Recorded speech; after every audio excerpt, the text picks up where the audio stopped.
नमस्ते, स्वागत है आप सभी का क्राइम जर्नी के इस यूट्यूब चैनल में।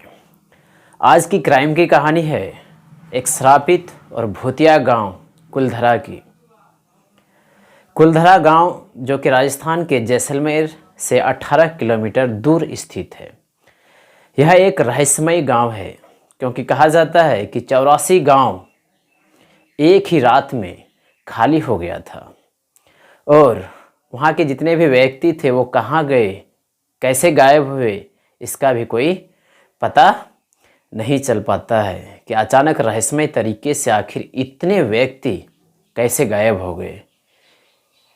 इसलिए इसकी पूरी जांच भी हुई कि आखिर यह श्रापित गांव है या फिर एक भूतिया गांव है। लेकिन कोई भी व्यक्ति यदि वहाँ घुसते हैं तो उसे बहुत ही अजीब टाइप का आवाज़ और अजीब टाइप की वातावरण दिखाई पड़ता है। वहाँ रोने की आवाज़ दिन में भी आते हैं और ऐसा लगता है जैसे कि कहीं पे लेडीज़ें बैठकर चुगली कर रही है और ठहाके की भी आवाज़ आती है, रोने की भी आवाज़ आती है और काफ़ी डरावना सा वातावरण वहाँ का लगता है। इतनी गर्मी होने के बावजूद राजस्थान के सहारा मरुस्थल में उस गांव में घुसने के बाद गर्मी भी एहसास नहीं होता है। तो एक ऐसे ही रहस्यमय गांव की कहानी लेकर आज आया हूं और आखिर वह गांव कैसे खाली हुई, कहां गए वो लोग, इसकी जानकारी बताने भी आया हूं। तो शुरू करते हैं आज की कहानी। एक गांव है राजस्थान राज्य के जैसलमेर, जिसे कि गोल्डन सिटी के नाम से भी जाना जाता है। वहाँ पे जितने भी टेंपल हैं, जितनी भी इमारतें हैं, वह सूर्योदय के समय देखा जाए तो ऐसा प्रतीत होता है कि सोने से बना हुआ है। वहाँ से तकरीबन 18 किलोमीटर दूरी पर स्थित एक एरिया है जहाँ पे कुलधरा नामक गांव बसा हुआ था। हालांकि वहाँ पे बहुत ज़्यादा प्रैक्टिकली तौर पर देखने के बाद उस गांव को चारों तरफ से बाउंड्री के द्वारा घेर दिया गया है और एक गेट भी बना दिया गया है। कारण यह था कि जो भी व्यक्ति उस गांव में रात में रुकते वह सवेरे फिर वापस नहीं आ पाते, उसकी मौत निश्चित हो जाती थी। इसलिए इसे एक श्रापित गांव भी कहा जाता है। तो इस तरह की घटना हमेशा होते रहते थे उस गांव में, इसलिए वहाँ की सरकार ने उस गांव को चारों तरफ से बाउंड्री से घेर दिया गया है और एक मेन गेट लगा दिया है जहाँ पे गेट कीपर रख दिया गया है। लेकिन हाँ, रात के समय वहाँ के जो गेट कीपर हैं वो भी वहाँ नहीं ठहरते हैं और रात में किसी को वहाँ ठहरने का अलाउ नहीं है। बस देखने के लिए जितने भी व्यक्ति या दर्शनार्थी जाते हैं वह दिन में ही देख के दिन ही दिन वापस आ जाते हैं।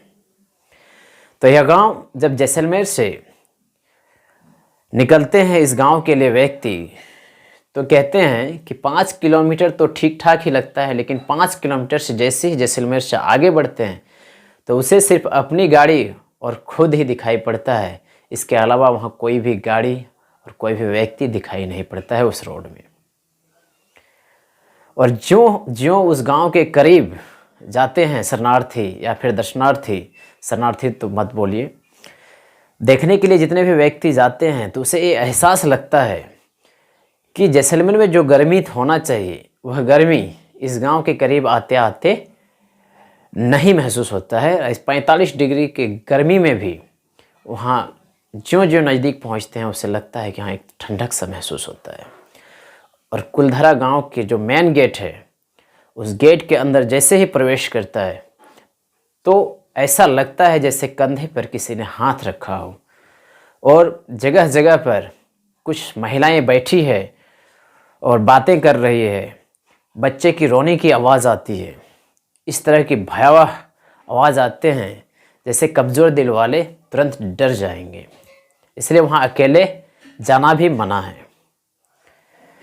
तो उस गांव की कहानी शुरू होती है इस तरह कि उस गांव को पालीवाल ब्राह्मण जो हुआ करते थे उन लोगों ने ही बसाया था और वह ब्राह्मण बहुत ही अधिक मेहनती, बहुत ही अधिक दिमाग वाले, पढ़े लिखे और उन्नत किस्म के व्यक्ति थे। उन लोगों ने ही कुलधरा नामक गांव को बसाया था और एक उन्नत किस्म वैज्ञानिकी तरीके से उस समय ही उन लोगों ने अपना घर बनाया था और पूरी व्यवस्था भी एक वैज्ञानिकी ढंग से किया था। उस ज़माने में इस तरह का घर बनाना आम बात नहीं था। आज भी उस घर के नक्शे जो टूटे फूटे हैं वो पड़े हैं, दिखाई पड़ता है। देखने से ऐसा पता चलता है कि काफ़ी उन्नत किस्म से बनाया था और पानी की जो व्यवस्था था उन्होंने बखूबी बहुत ही बढ़िया तरीके से सुव्यवस्थित किया था। तो पालीवाल ब्राह्मण जो वहाँ के थे उन लोगों का मुख्य कार्य था जानवरों को पालना और खेती करना। तो वहाँ पे जो बारिश होते थे तो बारिश की पानी को ज़मीन पर सूखने नहीं दिया जाता था, उसे एक सुव्यवस्थित तरीके से गड्ढा करके उसका जो है जमाव किया जाता था और उसी पानी से उस सहारा मरुस्थल और रेगिस्तानी भूमि में भी एक उन्नत किस्म की खेती किया करते थे। इसलिए उन लोगों की उन्नति भी बहुत अच्छा था और एक ऐसा गांव जैसे स्वर्ग सा महसूस हो रहा था। सब व्यवस्था थी उस गांव में। लेकिन आखिर क्या हुआ उस गांव में कि अचानक ही पूरी गांव के इतने व्यक्ति एक ही रात में खाली हो गई। तो घटना इस प्रकार शुरू होती है कि जैसलमेर, जहाँ पे एक दीवान रहता था, नाम था सालम सिंह, काफ़ी क्रूर दीवान, और उसी के एरिया में वह कुलधरा गांव भी आता था।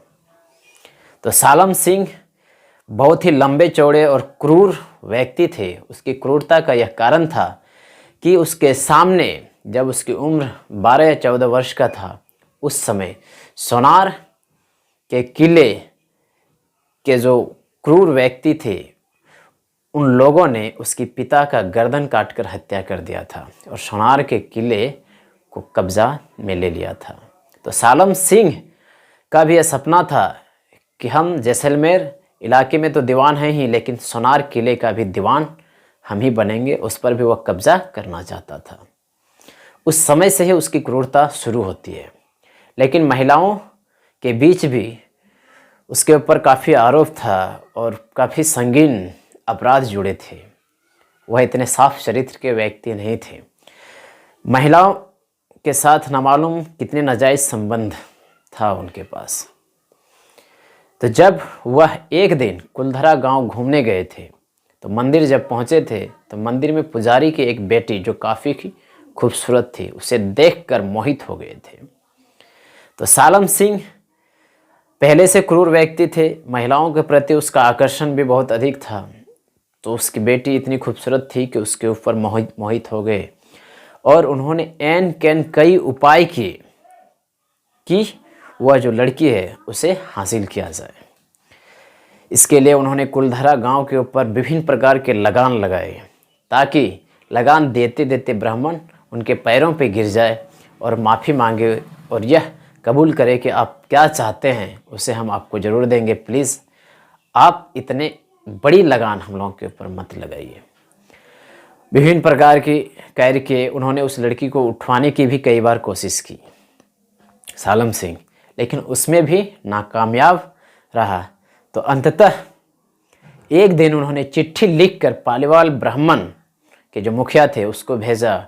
उन्होंने इस चिट्ठी में लिखा था कि अगले पूर्णमासी तक वह जो पुजारी की लड़की है उसे मेरे पास भेज दें, नहीं तो उसके सुबह हम पूरे सैनिक के साथ उस गांव में हमला कर देंगे और सबकी जान ले लेंगे। यह एक धमकी भरी चिट्ठी था। पालीवाल ब्राह्मण सब विचार करने लगे आखिर इस चिट्ठी का क्या जवाब दें, और इसके जितने भी उपाय थे वह ढूंढने लगे।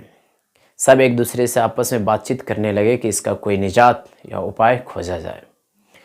लेकिन आपस में बातचीत हुआ, निष्कर्ष तक नहीं पहुंचा। एक दिन मंदिर में पूरे गांव की बैठक बुलाया गया कि आखिर क्या किया जाए, इस लड़की को उसके हवाले कर दें या फिर कोई और उपाय, या फिर यदि इस लड़की के परिवार वाले को यदि इस गांव से निकाल दें तो सालम सिंह वैसे ही क्रूर आदमी है, न मालूम इस गांव के सभी व्यक्तियों को क्या दंड देंगे या फिर किस तरह की यातनाएं देंगे, इसका भी डर था।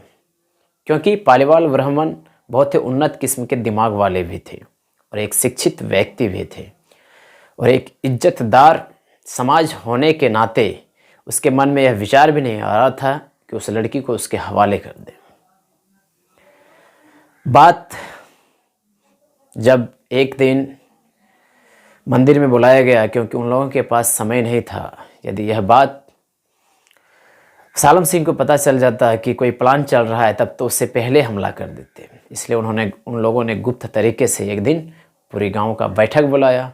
बैठक में अंततः यह पारित हुआ, सब लोगों के बीच बात सहमति हुई कि क्यों ना इस गांव को हम लोग छोड़ दें और जितने भी व्यक्ति हैं, वहाँ के जितने भी बहुमूल्य सामान हैं, सिर्फ उसको लेकर कहीं दूर चले जाएं। जब यह बात उठी सबके सामने, तब आखिरकार वहाँ के जितने विद्वान थे उन लोगों ने अपनी इज्जत को बचाने के लिए इस बात पर ही सहमत हुए, क्योंकि उन लोगों के लिए इज्जत ही बहुत बड़ी चीज़ था। आज के ज़माने में भले खुद से मतलबी व्यक्ति बन गए हैं, सिर्फ अपने से मतलब रखते हैं, लेकिन उस समय वैसा उन लोगों के साथ नहीं था।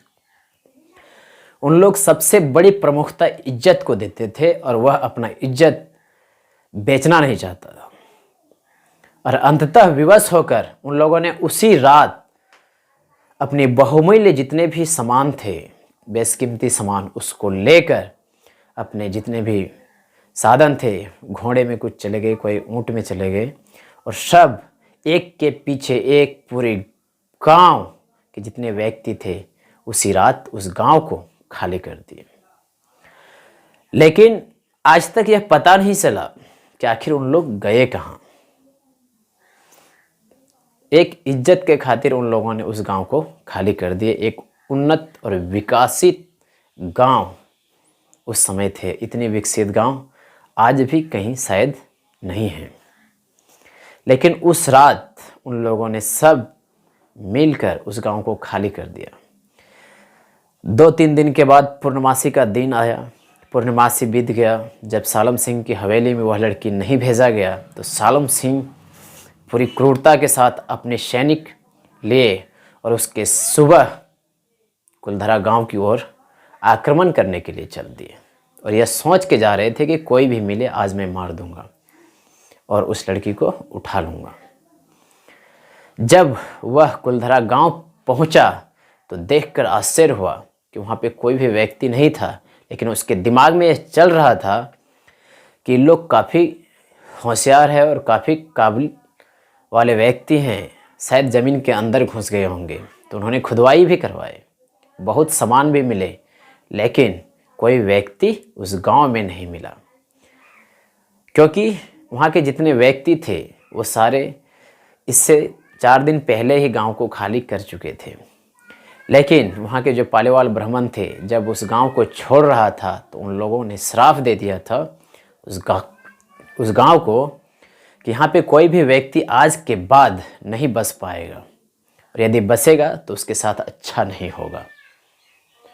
और उसकी श्राप अभी साक्षात भी दिखाई पड़ता है, क्योंकि उसके बाद वहाँ कई सैनिक जो सालम सिंह के थे वह बसने की कोशिश की, लेकिन कोई बस नहीं पाए और कुछ सैनिक मारे भी गए, ना मालूम क्या कारण था, और वहाँ से भाग गए। कुछ शरणार्थी उस गांव को इतने अच्छे देखते हुए कुछ व्यक्ति और बसना चाहा, लेकिन बस नहीं पाया और वहाँ से भाग गए। और अंततः यदि 2-4 व्यक्ति वहाँ बसने की कोशिश करता है तो रात के बाद सवेरे होते ही उसकी हत्या हो जाती है। कारण क्या है यह भी पता नहीं चल पाया। तो इस मामले को लेकर वहाँ के जो एक सोसाइटी है पार्लीमल नाम का, उन लोगों ने भी एक पैरामीटर के आधार पर उस गांव में पहुंचा, यह देखने के लिए कि क्या यहाँ पर नेगेटिव शक्तियाँ भी काम करती है क्या। उसके पास एक मशीन होते हैं, जब उन्होंने उस मशीन को वहाँ पे ऑन किया तो उसमें भी नेगेटिव शक्ति पाई गई। उन लोगों ने बताया यहाँ पे नेगेटिव शक्तियाँ हैं जिसके कारण कोई भी व्यक्ति बस नहीं पा रहे हैं। तो बात कहाँ तक क्या है यह तो पता नहीं, लेकिन कुछ इतिहासकार का मानना है कि यह गांव कैसे भी खाली हुआ हो, लेकिन यहाँ के जितने भी व्यक्ति थे वह कहाँ गए इसका आज तक पता नहीं चल पाया है।